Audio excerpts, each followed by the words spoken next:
Hey there guys, it's Salis, and I gotta ask the question, what is the fucking point?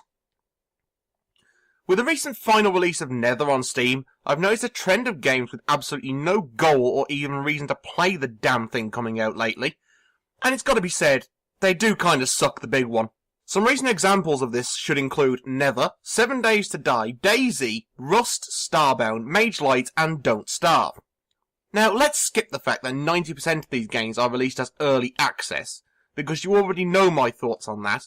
But all that aside, let's discuss how games used to work and how I feel they should work. Step 1, player enters world. Step 2, a thing happens, or doesn't happen.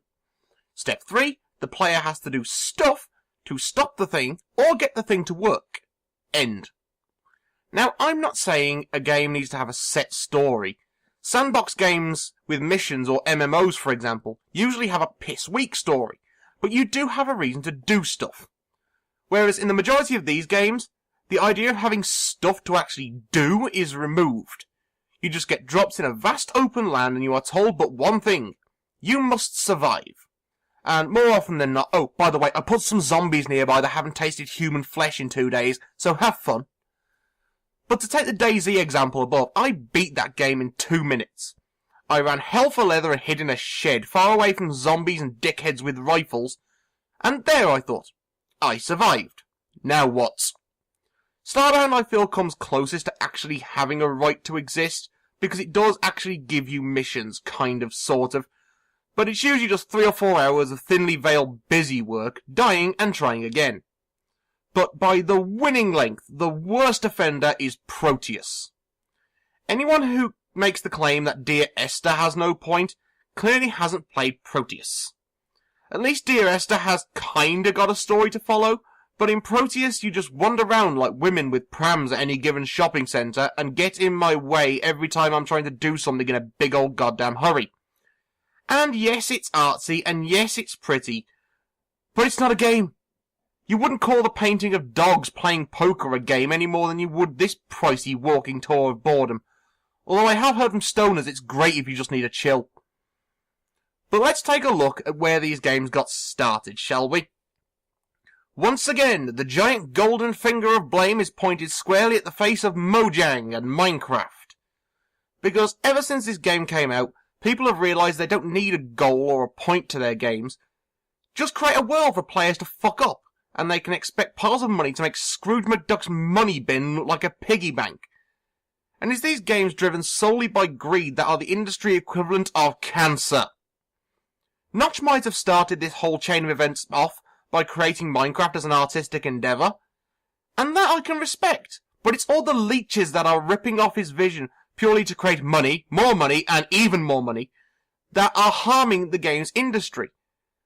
And the players that think that talking about these poisonous clouds of nothing makes it a community, the same community, by the way, that exterminates each other at will in-game just to have something to do, whilst coming up with new and more ingenious ways of calling each other a cunt, but are suddenly best friends on forums.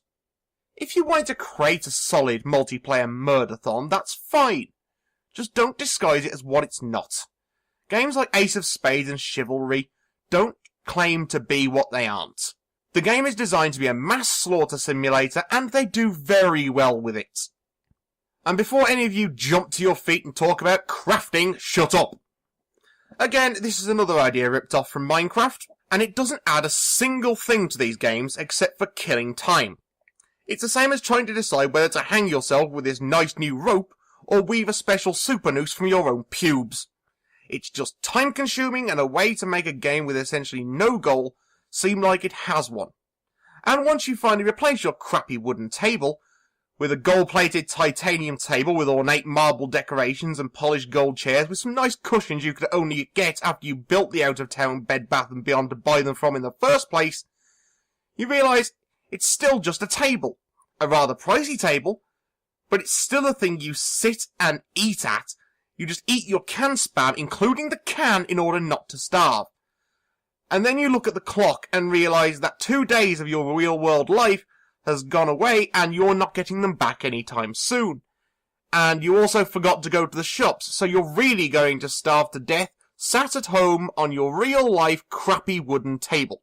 The point I'm trying to get across here is that games need to be able to hold players' attention, and not just because they see something they want and have to make their own.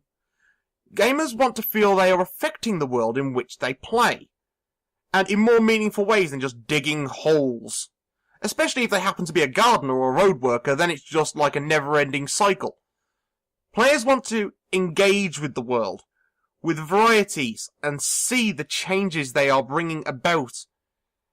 At this point, even World of Warcraft has cottoned on to the idea, with the use of phasing. Granted, it's not a huge step forward, but it's more than these pointless piles of pixelated pestilence bring to the table.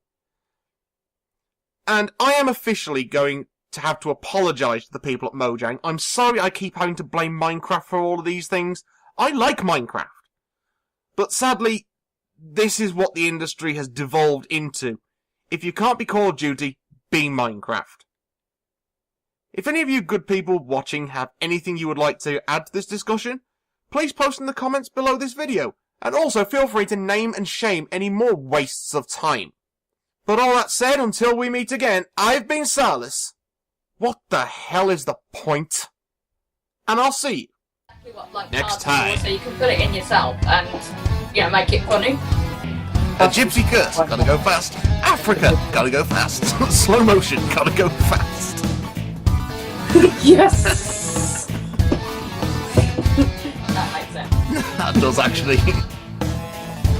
Also, I had that card for what During we started. Picasso's often overlooked brown period, he produced hundreds of paintings of blank.